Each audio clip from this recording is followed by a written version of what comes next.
करो, ट्राई कर लो एक बार। हाँ, बाकी किसी को कोई इशू तो नहीं आ रहा? आवाज वगैरह आ रही है ना सही? ठीक। चलो, तो मैं बता रहा था कि 3x+2 ये क्या है? ये लीनियर फंक्शन है, तो इसका ग्राफ ऐसा बनता है, राइट? अब ये जो लीनियर फंक्शन है, इसका मतलब इसकी मैक्सिमम सिर्फ एक ही x की वैल्यू हो सकती है जो इसको सेटिस्फाई करे, इसीलिए ये x को एक ही जगह पे हिट करती है, ठीक है? पर इसके बाद आता है हमारा कौन सा, y is equal to 3x² + 4। ये लो, एक ऐसा फंक्शन है। ये कौन सा फंक्शन हो गया? ये क्वाड्रेटिक है। अब बताओ, एक क्वाड्रेटिक की ज्यादा से ज्यादा कितनी रूट आ सकती है? कोई बताएगा? एक क्वाड्रेटिक फंक्शन की ज्यादा से ज्यादा कितनी रूट्स पॉसिबल है? दो। तो आप देखो, या तो ये ऐसा हो सकता है, ठीक है, मतलब देखो, मैं शेप पे मत जाना, मैं सिर्फ ये बताना चाह रहा हूं, या तो ये दो जगहों पे इसको हिट कर रहा हो सकता है, या फिर ये हो सकता है दोनों रूट्स इक्वल आ जाए, ऐसा हो सकता है ना? दो रूट्स निकले, दोनों रूट्स इक्वल आ जाए, ऐसे केस पे क्या होगा? वो किसी एक ही पॉइंट पे टच करके निकल जाएगा। और हो सकता है कि नो रूट हो, कई बार होता है ना, दोनों रूट्स इमेजिनरी होते हैं, तो इसका ग्राफ ऐसा बन जाएगा। मेरी बात समझ आती है सबको? तो ये क्वाड्रेटिक का सीन था। अब देखो, तीसरा कौन सा आता है हमारे पास? तीसरा आता है y is equal to 3x³ + 4x + x² + 3x + c। मतलब हमें इस सबसे मतलब नहीं, हमें सिर्फ ये देखना है ये क्यूबिक है। अब क्यूबिक में तुम लोगों को पता है मैक्सिमम रूट्स आ सकती है 3। तो इसका ग्राफ जो है वो कम से कम, देखो, एक बार हिट मारा, दोबारा हिट मारने के लिए इसे वापस आना पड़ेगा। वापस आया, हिट मारा, पर इसको तीसरी रूट भी चाहिए, इसीलिए फिर से वापस आएगा, फिर हिट मारेगा। अब वापस थोड़ी आएगा ना? क्या लगता है वापस आएगा अब? किसी को लगता है वो कर वापस आएगा अब? अब नहीं आएगा, क्योंकि देखो क्यूब एक है, मैक्सिमम 3 बार हिट कर सकता था, तीनों बार कर दिया, अब ये वापस ऊपर चला जाएगा। तो ये कब हो गया? 3 रूट्स का केस है। हाँ बोलो। 3x³ मतलब?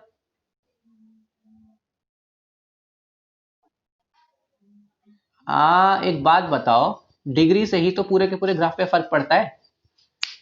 एक पॉलिनोमियल, हाँ हाँ यार, डिग्री का मतलब क्या होता है? तुम लोग पहले तो गलत वर्ड समझ रहे हो। डिग्री का मतलब है इस पूरे, जो तुम्हारे सामने इक्वेशन है उसमें सबसे हाईएस्ट पावर क्या है, डिग्री का मतलब वो होता है। ठीक है, तुमने ना डिग्री और पावर में कंफ्यूजन क्रिएट कर रखा है अपने दिमाग में। पावर अलग बात होती है, पावर मतलब इसकी पावर 2 है, इसकी पावर 1 है, इसकी पावर 3 है। पर डिग्री का मतलब इस पूरी चीज में हाईएस्ट क्या है। तो हम लोग ना हाईएस्ट को देखते हैं हमेशा, क्योंकि वही बताएगा कि इसमें मैक्सिमम कितने रूट्स हो सकते हैं। अच्छा, ये तो मैक्सिमम रूट्स थे, हो सकता है 3 की जगह 2 रूट्स हो बस, हो सकता है ना? तो अगर 3 की जगह 2 रूट्स हैं तो वो भी बना के देख लेते हैं। तो इसका मतलब देखो, एक बार हिट मार गया, पर इसे दूसरी रूट भी चाहिए, तो ये वापस हिट करने के लिए तो वापस आएगा, पर ये नीचे नहीं जाएगा, ये यहीं से टच करके निकल जाएगा। इसका मतलब जब 2 रूट्स की बात है तो कुछ ऐसा बनेगा। और इसके बाद तीसरा आता है, जब एक ही रूट हो, तो ये क्या करेगा, ये सिर्फ एक पॉइंट पे टच करेगा और वैसे ऐसे घूम के निकल जाएगा। ये है 1 रूट। और 0 रूट्स का केस इसमें जनरली नहीं बनता, ये बनता भी होगा तो कभी नहीं आएगा, मैंने कभी ध्यान नहीं दिया। ओके, तो आई होप बातें क्लियर हो गई होंगी। मतलब ये 1 रूट का है, ये 0 रूट्स का नहीं है, कहीं लिख दो पता चले बाद में। ये 1 रूट का केस है। तो ये था बेसिकली पॉलिनोमियल्स का मीनिंग। अब कोई भी चीज इस पे डिग्री 4 कर दो, वो भी होता है, उसके भी ग्राफ बनते होंगे। पॉसिबली उसका ग्राफ कैसा बनेगा? अगर उसमें 4 रूट है तो एक्चुअली ना, वैसे एक देखो, एक बार हिट किया, 2 बार हिट किया, 3 बार हिट किया, 4 बार हिट किया, ऐसा ग्राफ बनेगा उसका। पर इतना ज्यादा हमें सिलेबस में नहीं पढ़ना, बट बेसिकली मीनिंग बता रहा हूं कि इतनी ज्यादा कर्व्स का मीनिंग क्या है, ये सब सिलेबस में नहीं है, बट इतना जान लो। और इसका ग्राफ बना लो जरा।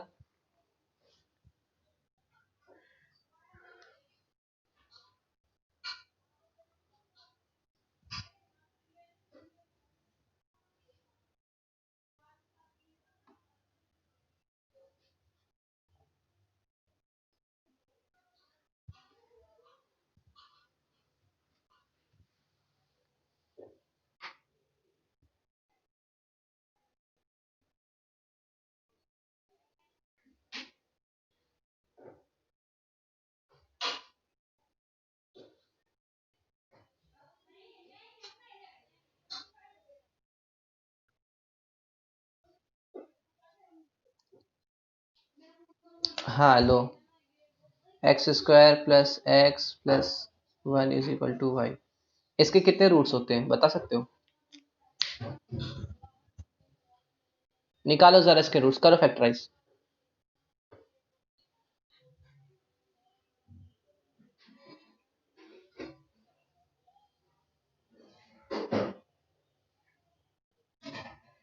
अगर फैक्टराइज नहीं हो रहा तो इसका x की कोई वैल्यू है जो उसको सेटिस्फाई करेगी? बताओ जानवी। अगर x की कोई वैल्यू सेटिस्फाई नहीं करेगी तो क्या इसका जब ग्राफ बनाओगे वो x को टच करना चाहिए? आप बताओ क्या किया जाए अगर ग्राफ टच नहीं करना है? हाँ भैया एक और तरीका था, ये देखो ऐसा बना देते। अब ठीक है, बताओ, तुमसे पूछ रहा हूँ जानवी।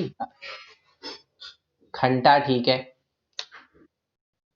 ये ऐसे जा सकता है, ये चीज यहाँ रुकती नहीं है, हम इतना बनाते इसका ये मतलब नहीं पैराबोला इतना ही होता है। पैराबोला इनफाइनाइट चलता है, पैराबोला लाइन सब कुछ इनफाइनाइट चलता है। तो ध्यान रखना कभी भी कुछ भी बनाते टाइम थोड़ा सा सोचो, उल्टा बना दिया तो अब ये गलत है। दिख रहा है कि हाँ हवा में, पर हवा में ये 2 बार हिट करेगा ये, इसीलिए मैंने ऐसे बनाया उड़ता हुआ। अब तुम इसको चाहे पीछे कितना भी बढ़ा लो यहां नहीं आएगा ये। समझे क्यों हवा में उड़ रहा है?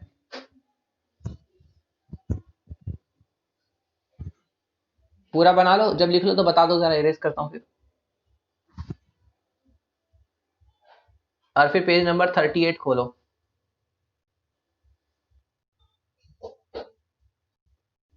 जानवी को ये पता नहीं चल रहा था ये हवा में क्यों उड़ रहा है, तो यही बता रहा था कि इस चीज का अगर कोई सॉल्यूशन नहीं होगा तो ये कभी भी एक्स को टच ही नहीं कर सकता। Number of roots is equal to number of intersection points जो भी एक कर्व एक्स एक्सिस के साथ बनाता है। ये सब बातें तो पढ़ चुके हो ना 9th क्लास में। ये सारी चीजें, ये जो कुछ अभी तुम्हें मैंने बताया ना, ये सब का सब 9th क्लास का कंसेप्ट है, जब तुम लोगों ने पहली बार ग्राफ्स का मीनिंग पढ़ा था। उसी टाइम बताया क्या था कि 2 का मतलब है 2 बार हिट करेगा, 3 का मतलब है 3 बार हिट करेगा, ठीक है। बट वो है उस टाइम हम लोगों ने कभी ध्यान नहीं दिया क्योंकि इस चीज के ऊपर कभी कोई क्वेश्चन आता नहीं था उससे। 38, पेज नंबर 38 पे क्वेश्चन नंबर 38 मतलब एग्जांपल नंबर 38 खोलो।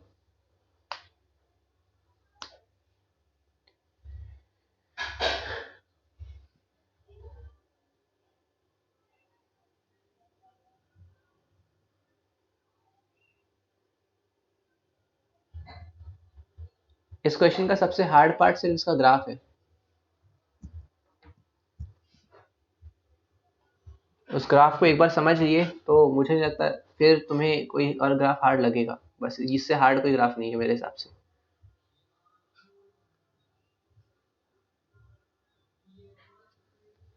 रीड कर लिया सबने? Page number 38 example 38। और खुशी तुम हो?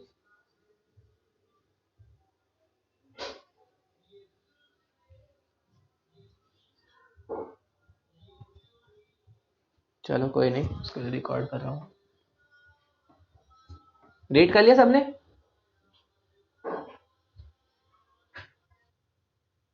अब देखो क्वेश्चन बहुत सिंपल है। क्वेश्चन ने कहा कि एक कर्व है y is equal to x square और दूसरा कर्व है y is equal to x cube.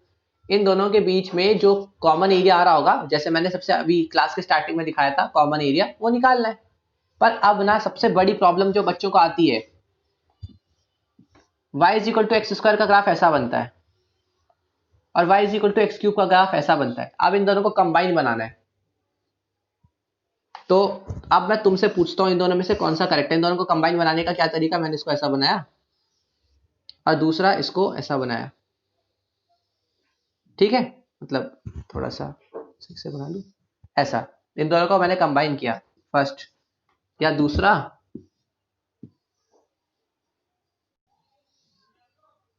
ये रहा और यहां से ये रहा, है ना। ये दूसरा तरीका है और एक और तीसरा तरीका भी है यहाँ पे। मैं ऊपर वाले कर्व्स इरेज कर रहा हूँ, ठीक है। ये तो तुम्हें पता है कि एक्स स्क्वायर और एक्स क्यूब के कर्व्स कैसे बनते हैं। और जो तीसरा मेथड है वो है ये ऐसे थोड़ा सा, मतलब समझ रहे होगे थोड़ा थोड़ा, है ना।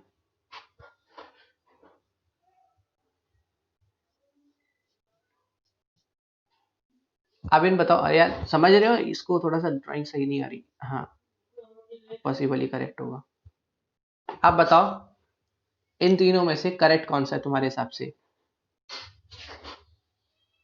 इस वाले केस में मैं थोड़ा सा डार्क करता हूँ ताकि अंतर क्लियर है इन दोनों में।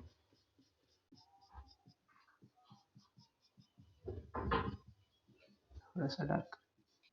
हाँ, अब देख के समझ में आ रहा होगा कि क्या हो रहा है। First, second, third. अब एक बार रीजन भी तो, तुम्हें लग रहा है कि इन तीनों में से कौन सा करेक्ट होना चाहिए, तो क्यों करेक्ट होना चाहिए, कोई आइडिया, कैसे एक्सप्लेन कर सकते।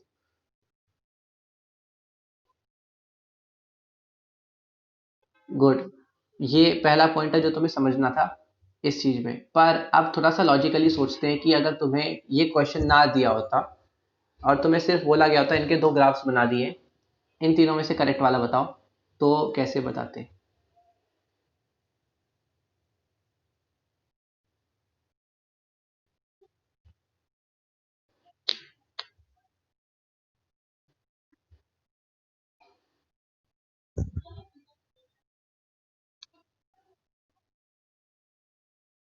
गुड, आधा पॉइंट तुमने थोड़ा सही बोला, थोड़ा सा गलती कर गए हो। मतलब जिस डायरेक्शन में सोचना चाहता था मैं कि तुम लोग सोचो, वो डायरेक्शन में सोच गए। पर अब इसमें गड़बड़ देखो, एक छोटी सी करी तुमने।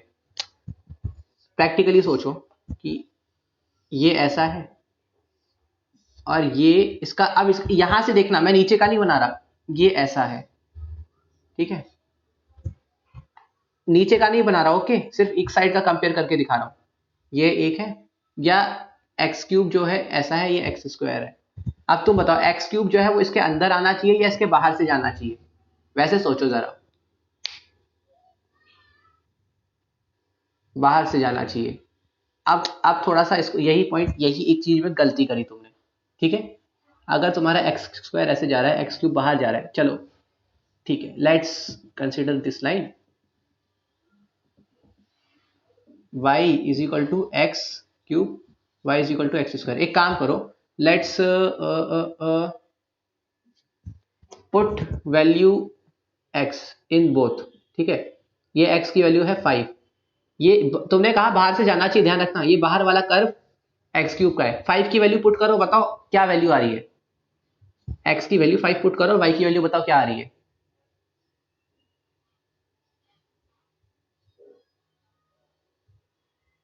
125। तो तुमने कहा बाहर वाला है, यानी कि 125 यहां होना चाहिए था। अच्छा, 5 की वैल्यू एक्स एक्स स्क्वायर में पुट करना,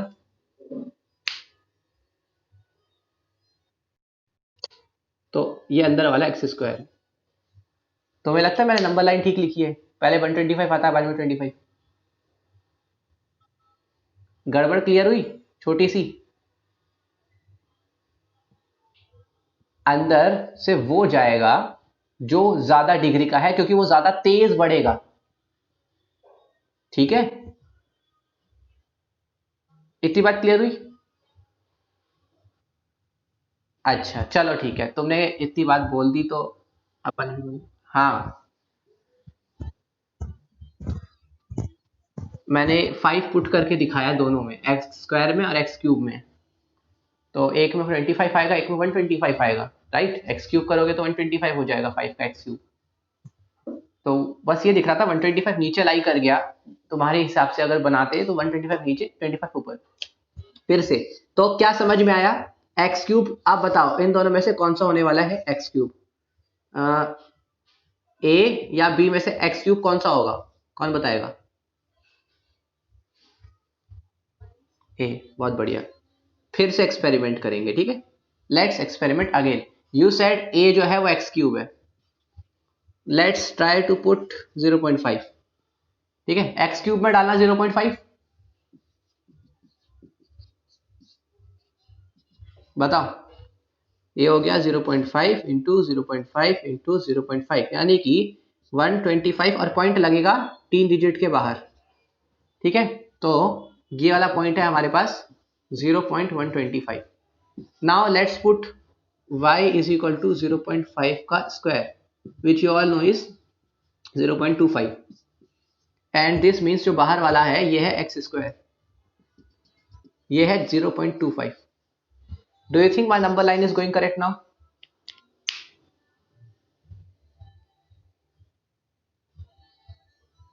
ओए, now tell, is the number line good? पहले 0.2 आता है, बाद में 0.1 आता है, राइट?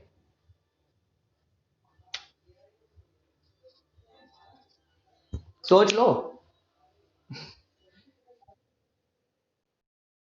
हाँ, तो तुम्हारी क्या ये डिडक्शन करेक्ट थी कि एक्स क्यूब अंदर होना चाहिए, एक्स स्क्वायर बाहर?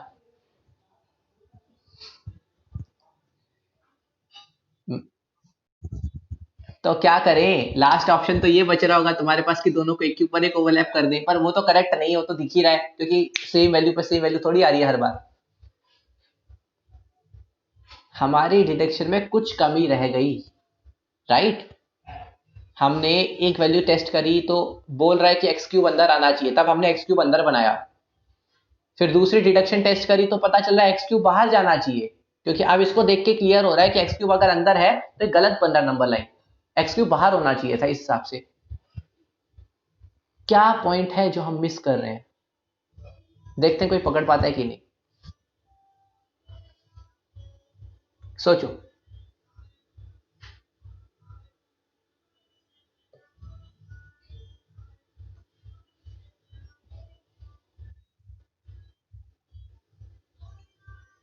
पहले यही तो करके दिखाया था, तब 125 और 25 का गड़बड़ हो गया था। किया था ना, पहला ट्राई तो वही किया था हमने, एक्स क्यूब बाहर बनाया था और वो गलत हुआ, तभी तो इसको बनाया था अंदर करके।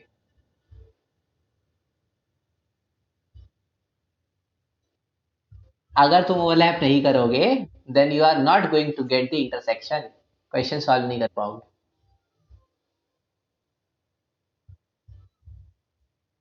देखो, देखो तुमने इमेजिन कर लिया, बट तुम लोग गलत काम कर जाओगे अगर तुमने गलत इमेजिन किया। ठीक है, बाहर मान लो तुमने कहा बाहर एक्स क्यूब है अंदर एक्स स्क्वायर है, तो तुम पता क्या करोगे, इस वाले से निकलने वाला एरिया निकालोगे, फिर एक्स स्क्वायर में से एरिया निकालोगे और तुम सब्ट्रैक्ट करोगे एक्स क्यूब के एरिया में से एक्स स्क्वायर का एरिया। पर अगर ऐसा नहीं हुआ होता, तुमने ये सोचा गलत हो और रियलिटी में एक्स स्क्वायर बाहर होता एक्स क्यूब अंदर होता, तो तुम्हें करना ये पड़ता, तुम्हारा डिटेक्शन गलत हो जाता ना उस रास्ते में। समझ में आई मेरी बात? हम्म।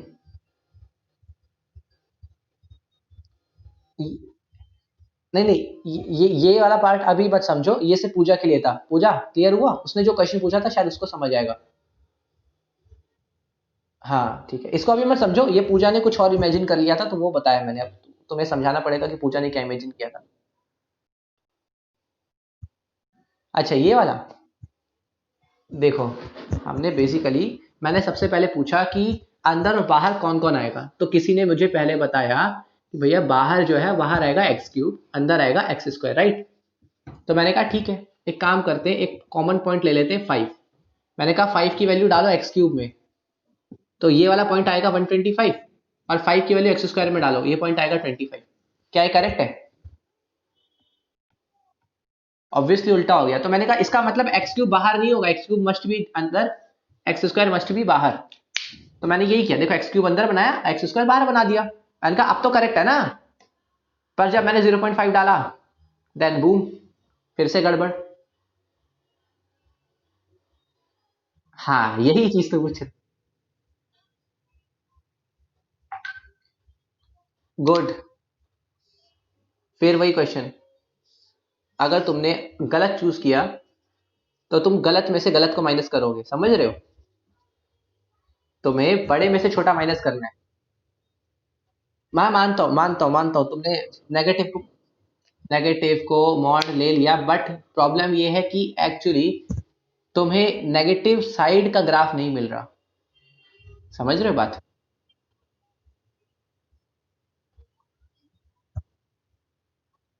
मैं बता रहा हूं, क्योंकि ये दोनों पार्शियल, दोनों बिल्कुल आधे आधे हैं, मतलब आधे लोगों को ये लगेगा करेक्ट है, आधों को ये लगेगा।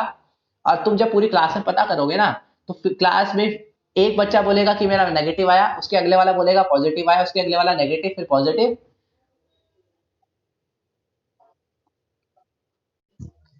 देखो मैं तुम्हें कंसेप्ट बताना चाह रहा हूं, क्योंकि इस केस में एरिया में इतना झमेला इसीलिए नहीं होगा बिकॉज तुम्हें पूरी चीज के बाहर मॉड लगा देना है। पर अप्रोच गलत है तो नंबर कट करेगी कि तुमने सही में से सही को सब्ट्रैक्ट नहीं किया, मतलब बड़े में से छोटा सब्ट्रैक्ट होना चाहिए था, but you did the opposite. ठीक है, तो वो करने के बाद मॉड लगाना वो गलत, मतलब टीचर नंबर काटेगा, आंसर करेक्ट आएगा, टीचर नंबर काट देगा कि तुमने करेक्ट में से करेक्ट सब्ट्रैक्ट नहीं किया। हाँ हाँ, तरीका अलग नहीं है, दोबारा से बता रहा हूँ। मैं बताता हूँ, तुम्हारे पास दो, सुनो सुनो सुनो, तुम्हें घर पे मम्मी ने बोला कि खाना बनाना है, ठीक है। तुम्हारे पास दो तरीके हैं अच्छा खाना बनाने का, या तो तुम सच में अच्छा खाना बना दो, ठीक है, या दूसरा तरीका ये है कि तुमने बहुत ही गंदा खाना बनाया और बगल अपना खाना हटाया दूसरे का खाना लगा दिया। बोलो। हाँ, नहीं नहीं, बोल तो ना कि तुमने अगर ऐसा कर दिया, तुमने अपना खाना गंदा बनाया, तुमने अपना खाना साइड किया, किसी और का खाना उठा के उसकी जगह रख दिया, तो घर वालों को अभी भी अच्छा ही खाना खाने को मिला, पर प्रॉब्लम है कि तुमने जो काम किया उसमें अंतर था। आज नहीं तो कल प्रॉब्लम होगी इस चीज को, नहीं समझोगे तो। अब असली चीज देख लो, असली प्रॉब्लम क्या है, ध्यान से सुनना, बहुत प्यारी बात है। एक्स स्क्वायर की वैल्यू,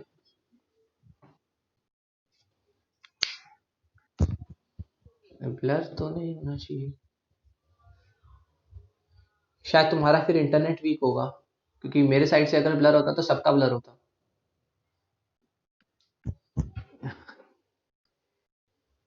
तो कनेक्शन नेटवर्क के कारण ऊपर नीचे हो रहा होगा ना।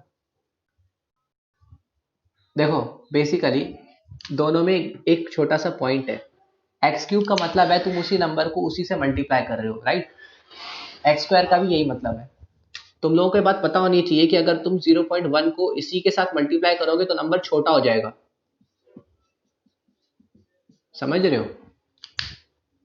पॉइंट डेसिमल नंबर को मैं डेसिमल नंबर से मल्टीप्लाई करूं तो मेरा आंसर छोटा आ जाएगा इन दोनों से। अगर मैंने इस चीज को एक और बार मल्टीप्लाई किया तो और छोटा हो जाएगा। अब मेरी बात क्लियर हो रही है कि क्या प्रॉब्लम थी कि जब मैंने 0.5 डाला जो कि डेसिमल नंबर है, तो मेरी वैल्यू और छोटी हो गई और इसमें वैल्यू बड़ी थी। पर जब तुम किसी बड़ी नंबर की बात करोगे तो वहां तुम्हारा जनरल रूल अप्लाई होगा, जितना ज्यादा मल्टीप्लीकेशन उतना बड़ा नंबर। इसका मतलब जब तक तुम्हारा डेसिमल पॉइंट है ये इससे छोटा रहेगा। कब तक? जब तक एक्स की वैल्यू 1 से कम है। और जहां पे तुम लोग 1 से ज्यादा चले गए, यानी कि ये जो पॉइंट वाला 0 पॉइंट समथिंग है वो खत्म हो गया, एक्स की वैल्यू 1 से बड़ी हो गई, तो वहां पे तुम्हारा दूसरा वाला फॉलो हो जाएगा, एक्स क्यूब बड़ा हो जाएगा एक्स स्क्वायर से। मेरी बात समझ में आई थोड़ी थोड़ी किसी को मैं क्या बोलना चाहता हूं? ये इस क्वेश्चन का छोटा सा ट्विस्ट है, और इसीलिए इस चीज को समझाने में मैंने थोड़ा टाइम भी लगाया। तो अब बेसिकली बना के देखते हैं होगा क्या ग्राफ में। इधर से तो तुम्हारा ये वाला आ रहा है, ठीक है, राइट। ये लो, ये बना दिया। नाउ टेल मी, जब तक x की वैल्यू 1 से कम है, कंसीडर करो एक point x is equal to 1 यहाँ पे है, जब तक x से कम वैल्यू है ना, थोड़ा सा अंदर ले लेते हैं, ठीक है, तो x से कम में कौन बड़ा है बताओ? एक्स स्क्वायर बड़ा है। इसका मतलब एक्स स्क्वायर अंदर होना चाहिए, एक्स क्यूब बाहर होना चाहिए। तो जब तक 1 नहीं होते तब तक ये देखो एक्स क्यूब बाहर चलेगा, और 1 पे दोनों सेम हो जाते हैं, क्योंकि देखो 1 का क्यूब करते हो तो भी 1 आता है, 1 का स्क्वायर करते हो तो भी 1, यानी कि 1 1 पे करेगा इंटरसेक्ट। लेकिन 1 के बाद एक्स क्यूब बड़ा हो गया, यानी कि अब एक्स क्यूब को अंदर आना पड़ेगा। मेरी बात समझ में आई? एक्स क्यूब का ग्राफ कैसा दिखेगा तुम्हें? तो अप टू 1 ये बाहर दिखेगा, अब उसके बाहर अंदर दिखेगा, और फिर ये पैटर्न कभी रुकेगा नहीं, फिर ये बढ़ता रहेगा। ये है इसका असली ग्राफ, और ये पार्ट है ये। तो इसका मतलब हमें एरिया ऑफ एक्स स्क्वायर निकालना पड़ेगा, फिर एरिया ऑफ एक्स क्यूब में से सब्ट्रैक्ट करना पड़ेगा। अब ये वाला काम बहुत ईजी है करना, जो अभी मैंने बता दिया। तुम्हें पता है 0 से लेके 1 तक इंटीग्रेट करना पड़ेगा, ठीक है। 0 से लेके 1 तक पहले एक्स स्क्वायर को इंटीग्रेट करोगे, -0 से लेके 1 तक एक्स क्यूब को इंटीग्रेट करोगे, हो गया आंसर खत्म।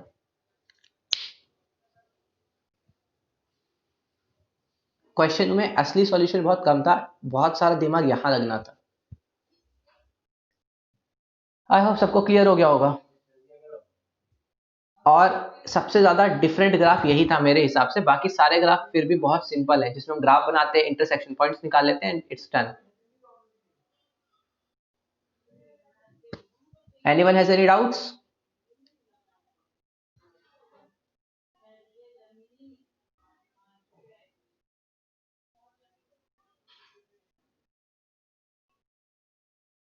ओके, तो जस्ट नोट इट डाउन।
ठीक,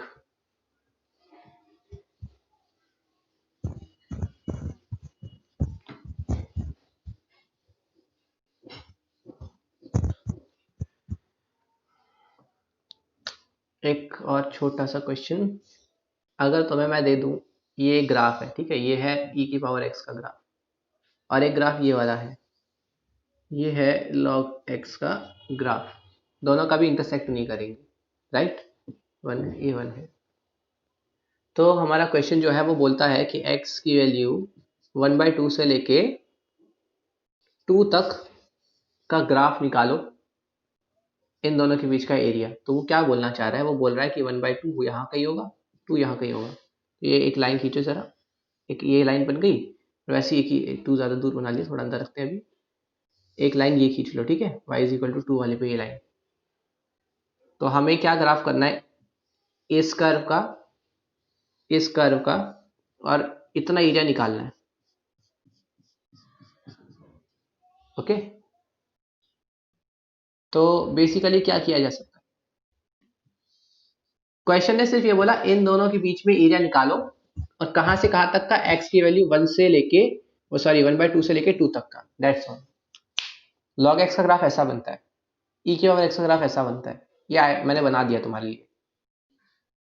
और उसने बोला कि x की वैल्यू 1/2 से लेके 2 तक का इन दोनों के बीच का ग्राफ बताओ।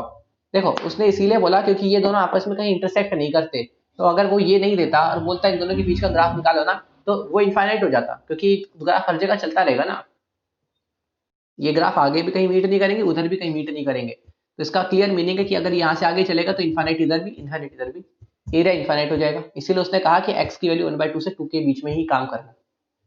तो मैंने क्या किया, x 1/2 खींच लिया, x = 2 खींच लिया, इतने में इनके बीच में ये इंटरसेक्शन का एरिया दिख रहा है, समझ में आ रहा है, इन दोनों के बीच में इंक्लोज होने वाला एरिया।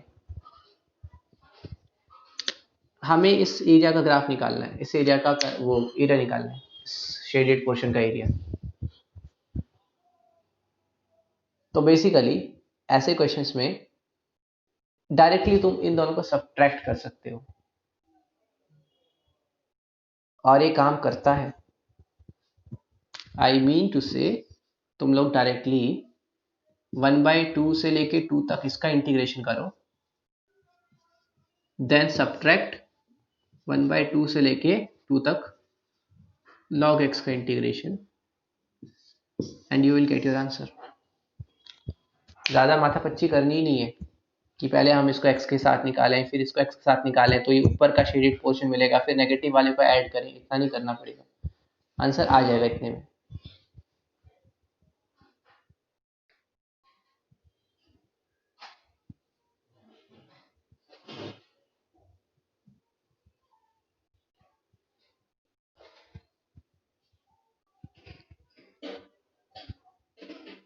तो नोट कर लो।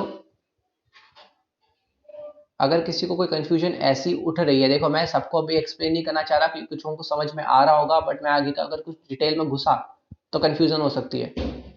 बट अगर किसी को ऐसी कंफ्यूजन दिमाग में आ रही है कि भैया हम लोग पहले ऐसे केस में क्या करते थे, मॉड निकाल के थे, याद है? क्योंकि अगर मैं किसी ऐसे कर्व का ग्राफ निकाल रहा हूँ एक्स एक्सिस के साथ, तो ये यहाँ नेगेटिव देता था, यहाँ पॉजिटिव देता था, ऐड करने पे 0 हो जाता था। इस केस में ऐसा क्यों नहीं होगा?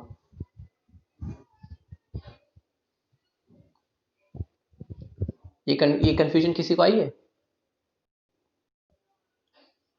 यहाँ पे आइडियल मेथड क्या होना चाहिए था, तुम्हें पहले इतना एरिया कैलकुलेट करना चाहिए था जो पूरा इसके नीचे है, तो तुमको ये पूरा एरिया मिलता है यहाँ तक का। फिर तुम इसको एरिया निकालते यहाँ 1 से लेके 2 का, तो तुम इन दोनों को सब्ट्रैक्ट करते, फिर तुम इसका अलग से एरिया निकालते 1/2 से 2 का, सिर्फ इसका और एक्स का, और फिर जो रिक्वायर्ड एरिया ऊपर का था नीचे का एरिया इनको ऐड करते। ये असली मेथड था, पर डायरेक्टली इससे काम चल गया। कोई रीजन बता सकता है?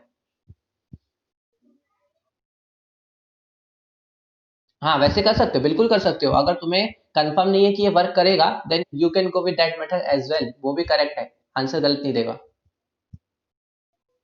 पर इस क्वेश्चन में या इस टाइप की कुछ क्वेश्चंस में वो प्रॉब्लम अराइज नहीं होती। मैं थोड़ा सा एक्सप्लेन करने की कोशिश करता हूं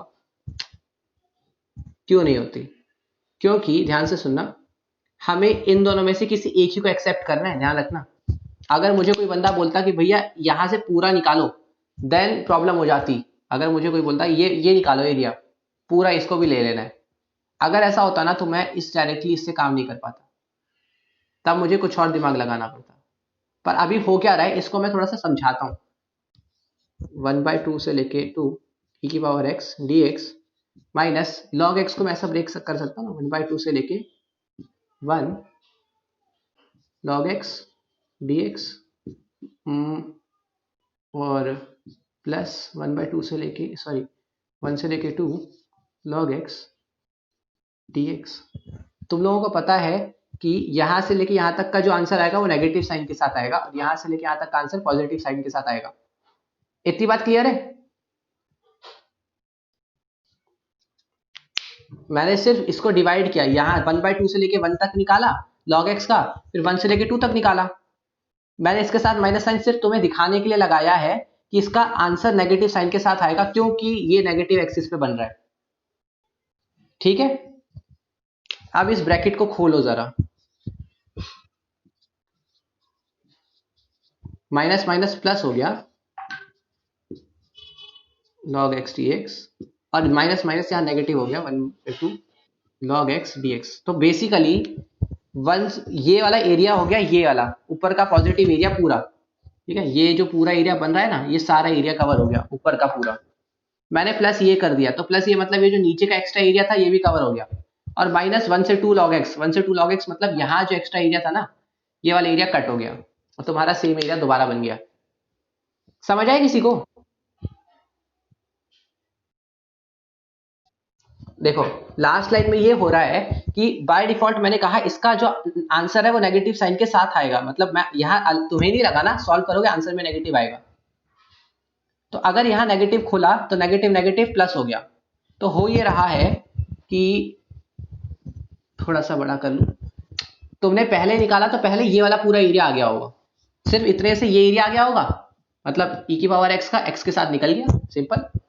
फिर प्लस हो रहा है 1/2 से 1, तो यार देखो 1/2 से लेके 1 तक log x का ये एरिया है, ये ऐड हो गया, तो अब तुम्हारे पास नेट एरिया ये वाला आ रहा है पूरा का पूरा, यहाँ ऊपर पूरा, और ये फिर यहाँ माइनस साइन खुल गया, माइनस कहाँ 1 से लेके 2, तो 1 से लेके 2 तक log x का एरिया ये आया था, लेकिन ये नेगेटिव साइन के साथ खुला, यानी कि सब्ट्रैक्ट कर देगा, तो तुम्हारा एरिया ऐसा आ गया।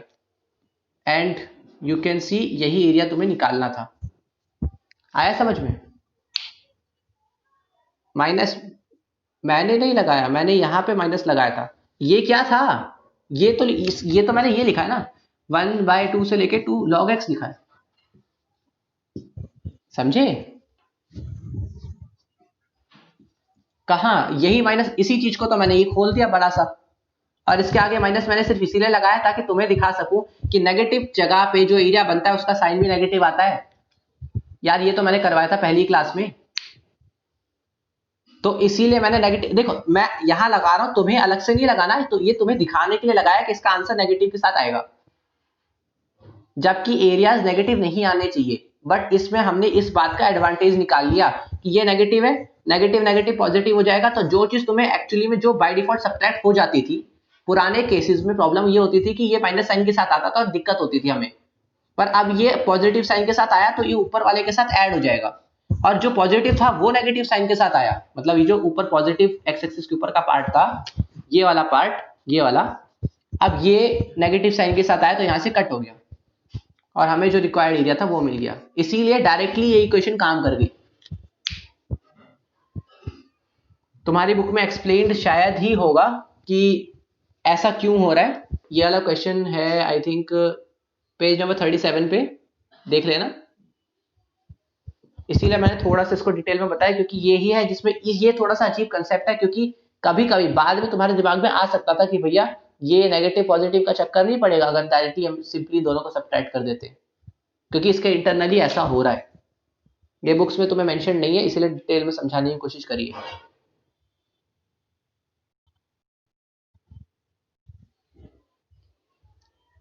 देखो ये क्वेश्चन लॉगरिथम और एक्सपोनेंशियल में था, पर ये कंसेप्ट लॉगरिथम एक्सपोनेंशियल का नहीं है ना। यहाँ ग्राफ तो किसी का भी बना सकते हैं, क्यों इसको पैराबोला बना देते, इसको एक और पैराबोला बना देते, फिर तो कंसेप्ट वही है। लॉग और एक्स तो क्वेश्चन में लिखे थे तो मैंने ले लिए, तुम्हारे को ये इंटीग्रेट करने नहीं आएगा, दैट्स ऑल। इस चीज की जगह वो बना देंगे पैराबोला, करो यही सेम काम करने बोलेगा, दो पैराबोला बना देगा। नोट कर लो, और किसी को कोई कंफ्यूजन है तो पूछ लो, क्योंकि ये दो क्वेश्चंस मेरे हिसाब से सबसे ट्रिकी से क्वेश्चंस होने चाहिए थे। नाउ कंप्लीटेड, तो तुम लोग चालू कर सकते हो अपने क्वेश्चंस पेलना इस चैप्टर के भी दबा के अप टू दी एंड। जहां तुम देखो आईसीएससी वालों, तुम लोग अगर ई की पावर एक्स या लॉग एक्स के क्वेश्चन देखते हो, मॉड्यूलस के क्वेश्चन देखते हो या ट्रिग्नोमेट्री के क्वेश्चन देखते हो, यू कैन लीव, ठीक है। और मैं एक क्लास अगली दूंगा और वो स्पेसिफिकली ई की पावर एक्स, लॉग एक्स और इन्हीं फंक्शंस के बारे में होगी, थोड़ी सी, ज़्यादा डिटेल में नहीं, थोड़ी सी डिटेल में इसीलिए नहीं क्योंकि इन दोनों को इंटीग्रेट करना तो तुम्हें ऑलरेडी आता है, और कंसेप्ट जितने बताने थे वो तो मैं बता ही चुका कि कैसे सॉल्व हो रहा है, कैसे चीज़ों को सॉल्व कर रहा हूँ। क्या ही फर्क पड़ा कि ये एक पैराबोला फंक्शन था या लॉग फंक्शन था, फर्क ये पड़ा बस यहाँ पे लॉग एक्स लिखा है तो तुम्हें लॉग एक्स इंटीग्रेट करना आना चाहिए, और log x को इंटीग्रेट करना तुम लोग इनडेफिनेट में सीख के आए हो, ठीक है। तो कुछ नया नहीं है, इट्स जस्ट कि इस फंक्शन को इंटीग्रेट करने को बोल देंगे। और ग्राफ्स हैं कि e के पावर x के ग्राफ्स का थोड़ा सा पैटर्न बताऊंगा, log x का पैटर्न बताऊंगा। तो नेक्स्ट क्लास प्रोबेबली मैं इन्फॉर्म कर दूंगा, ऑप्शनल होगी आईसीएससी वालों के लिए, ठीक है। बट सिंस जानवी को भी मैं पढ़ा रहा हूं तो उसके लिए एक क्लास देनी पड़ेगी मुझे। बाकी लेने को ले सकते हो, नॉलेज है कहीं ना कहीं काम आ जाएगी, क्योंकि ग्राफ्स वगैरह मैं बनवाऊंगा, मेन काम मैं ग्राफ्स ही करूंगा क्योंकि इसकी एक्सपोनेंशियल इनका इंटीग्रेशन सब तुम लोगों को आता है। तो किसी को ग्राफ्स वगैरह देखने हो तो आ जाना, नहीं तो फिर मैं कोई कंपल्सन नहीं रखूंगा। हाँ तुम्हारे लिए है जानवी, नहीं तुम छुट्टी करके बैठ जाओ भैया, हमारे लिए रिकॉर्ड कर देना। चलो नोट करो, कुछ पूछना तो पूछो फिर, ठीक है। एक बार बताओ, ये सब सुनने के बाद सच में किसी को थोड़ा सा इंटरेस्टिंग लगा या सिर्फ सबका सर ही दर्द हुआ है, ऑनेस्टली बताना यार।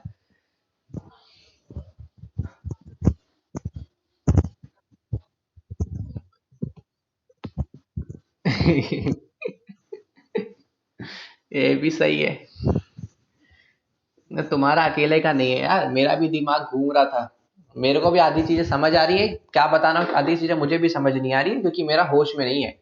सुबह से 5 पेपर दे चुका हूँ, दिन भर से पेपर ही लिखे जा रहा हूँ, तो हो गई हालत खराब उसमें ही।